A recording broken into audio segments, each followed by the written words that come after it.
I'm just so angry about Vladimir Putin and a murderous, villainous activity, the things he's doing.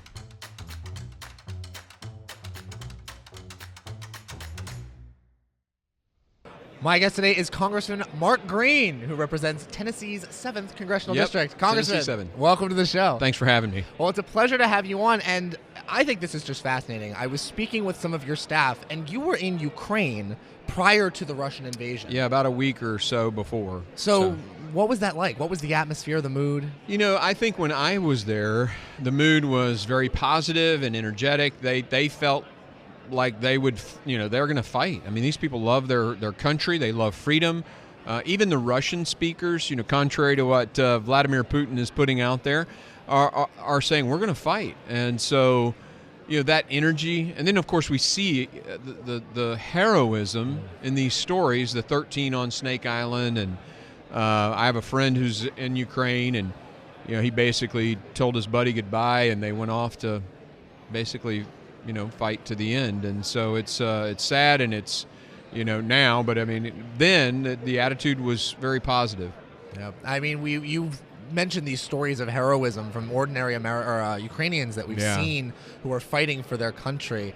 What does that indicate to you about how this war is going to go against the Russians? Well, I've been really surprised with how poorly the Russians have done, and you can credit that to the hard fighting spirit of the Ukrainian people, but at the same time, the Russians have not impressed. And the overmatch is so great, we would have expected it to have gone better. But good, that's good. Good, yeah.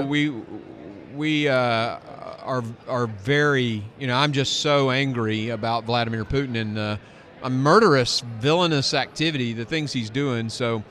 When we see success, you don't want to see anybody die, but when we see the Ukrainians having some success, it's almost like you're cheering them on. Good, and it's tragedy. Yeah, absolutely. Yeah. Now, one of the things that I think is so fascinating about your story as well is that you've been in the army before, so you've seen war. You've seen what this is like. So what can the Ukrainian people expect from this? Well, a lot of pain and suffering, and moments of sheer terror complemented by moments of belly laughter. War is a very interesting thing, and you become so close with the people you're doing it with. You fire that rocket and it hits your target, and you have a high five, and then return fire comes in and you're scared to death. And I mean, the emotional roller coaster that you're on is just, it's really hard to describe to anyone who's never done it. But they're dealing with all of that now. Now, the Ukrainian people, famously, Ukrainian President Vladimir Zelensky has said, Ukrainian President Zelensky has said he doesn't want an evacuation. He wants arms and weapons to fight back. That's right. They said that to us. We were like, well, we don't believe we're going to commit American troops. And they said, we don't want American troops. We'll fight. Give us the weapons and we'll fight them. So they're asking to be given the resources to protect themselves. Yeah, of course. And that was the atmosphere and the sentiment before Russia invaded. Yeah, absolutely. I mean, that's been their sentiment for decades, but unfortunately, when Biden was vice president, they did nothing but send blankets. And even Democrat congressmen are now saying the real weakness toward Ukraine began under the Obama administration. Trump came in and started lethal aid, and that lethal aid has been fantastic. I mean, the javelins, you've seen the video clips that are coming back. Those javelins are working. The Stingers, which we now are giving, they're working. They're shooting down Russian aircraft and high-performance aircraft, and so so Trump started that ball. It ended a little bit when the transition happened. Fortunately, Biden started it back up again for more javelins and recently Stingers. But that's what they want. That's what they need. They need weapon systems. Okay. And the ones, basically those two. You got to kill tanks and you got to kill aircraft. And we should be providing that to the Ukrainians. Yeah, of course. Absolutely. So let's look at what President Biden has done so far in terms of this campaign in Ukraine. Has what he's done been an acceptable response to Russia's aggression? Joe Biden's response, President Biden's response, has been abysmal. Now, I will tell you that it started out, and I thought, well, maybe he's learned his lesson. You know, the withdrawal from Afghanistan was horrific. It was terrible. That withdrawal produced the sense of a weak president that got us where we are today. But when this crisis began, you know, weeks before, as it was building up, the president's rhetoric was good. He said, we're going to crush their economy. We're going to do this and that. We'll put troops in NATO. And I thought, okay, maybe like John F. Kennedy learned from the Bay of Pigs invasion and then executed those lessons learned in the Cuban Missile Crisis, maybe Joe Biden has learned from his failure in Afghanistan and is now going to have a Cuban Missile Crisis-like moment with Putin and Ukraine. That did not happen. He stair-stepped his sanctions, and he still hasn't executed crippling sanctions, as he talked about. And that stair-step method has emboldened Biden. Putin. It's actually emboldened Putin, and I think facilitated the way the invasion started. So I think it's an utter failure again from this president.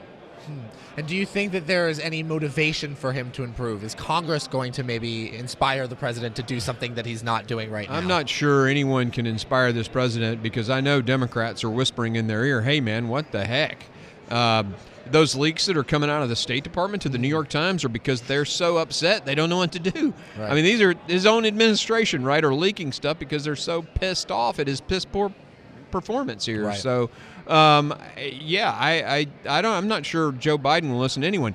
Remember, in Afghanistan, the military guys went to him and said, we need 3,500 troops. We need to hold Bagram, and then we'll exfil.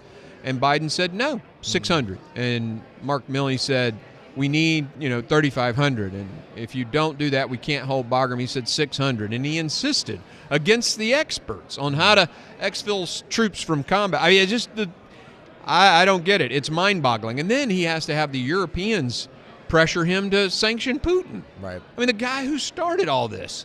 So, yeah, look, Joe Biden is the happiest man in America right now is Jimmy Carter. He's no longer the worst president in American history.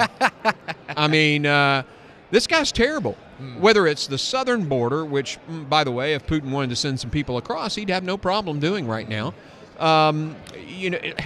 The drug crisis, the crime in our streets, the foreign stuff, the inflation, the supply chain crisis, the woke cancel culture, all of this mess. It's just terrible. It's abysmal. One final question for you, Congressman, because this isn't just about Ukraine.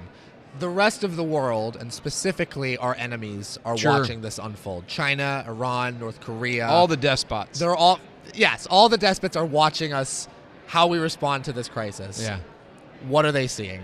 So, again, weakness is provocative. So Xi Jinping flies a few fighter jets into Taiwanese airspace. So you're going to continue to see that stuff. If we don't really put the big stick down soon, I fear for the Taiwanese. I actually said on Fox News the other day the president needed to send 2 destroyers, some Navy ships to the Taiwan Strait right now. Just put them in the strait. And, but I'm not sure Joe Biden's listening to anyone, especially me. But, they're watching. Maduro's watching. The Ayatollah's watching. Of course, Kim Jong-un. I mean, it's just all the despots are going to take advantage. And interestingly, we talk a lot about the despots, but then there are the sort of in-between nations, like India. You take a country like India that we really could use a good relationship with as we balance against China. I think one of their politicians said yesterday that you can't align with America because you can't trust them. They'll abandon their allies. So, man, this is just hurting us all the way around, and it's Joe Biden. You can't even blame this on his Secretary of State, although there are failures at state. But, Joe Biden. Joe Biden. That was Congressman Mark Green, who represents Tennessee's 7th Congressional District. Congressman, always a pleasure to have people on. Thank you. Thank you.